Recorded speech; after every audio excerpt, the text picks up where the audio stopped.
জাকাতের ক্ষেত্রে টাকা, সোনা বা রূপার সাথে মিলিয়ে হিসাব নিকাশ করা বৈধতা কতটুকু?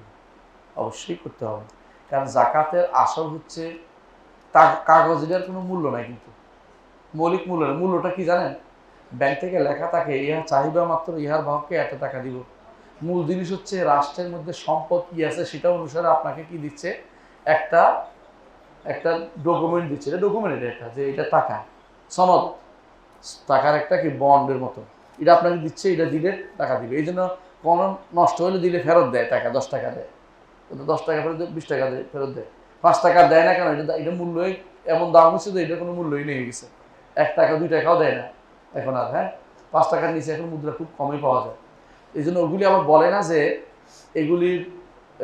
এগুলির জন্য আলাদা কোনো মূল্যমান আছে, এটাই মূল্যমান। আর ওইটা হলো বন্ড, একটা কাগজ, মানে আপনার চেকের মতো, চেক দিলে টাকা দিবে এরকম। এই জন্য টাকাটা মূলত নির্ধারিত স্বর্ণ এবং রূপার উপরে। এই জন্য টাকা কত হবে দেশের সম্পদ চিন্তা করে। আর সম্পদের সবচেয়ে এখন পর্যন্ত যা দিয়ে সম্পদ নির্ধারিত তা হচ্ছে স্বর্ণ। রৌপ্য এখন আস্তে আস্তে উঠে যাচ্ছে রৌপ্যর উপরে। এই জন্য আমরা স্বর্ণের উপরে নিতে বলি।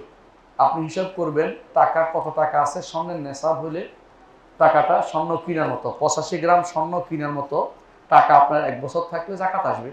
অনেকে রৌপ্যর উপর নেয়, এটাও নিতে পারেন, কারণ কোনো কোনো দেশ গরিব দেশ আছে যেখানে গরিবদের উপকার হয়, রৌপ্যের উপর নিবে, তার রৌপ্যের উপর নেয়।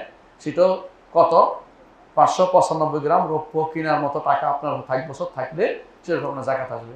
আর যদি দুইটা মিলে হয়, স্বর্ণ এবং রৌপ্য মিলাবেন না, স্বর্ণ আলাদা জাত, রৌপ্য আলাদা জাত। স্বর্ণ এবং রৌপ্য দুটোই অর্থকরী সম্পদ। স্বর্ণের সাথে টাকা অথবা রৌপ্যের সাথে টাকা মিলিয়ে যদি কোনো আপনার নেশাব পরিমাণ হয়, আপনি জাকাত দিবেন। এটা হলো নিয়ম। আমি এটাকে সঠিক মনে করি। আপনার কাছে ভিন্ন মত থাকতে পারে। আমরা এটা একটু জানি, আমাদের মাশায়েখরা এভাবে পড়াইছিলেন আমাদেরকে। আপনার কাছে ভিন্ন মত থাকলে আপনি চিন্তা করে বের করছেন হয়তো, কারণ ভিন্ন মতটা এখন পর্যন্ত গ্রহণযোগ্য হয়নি।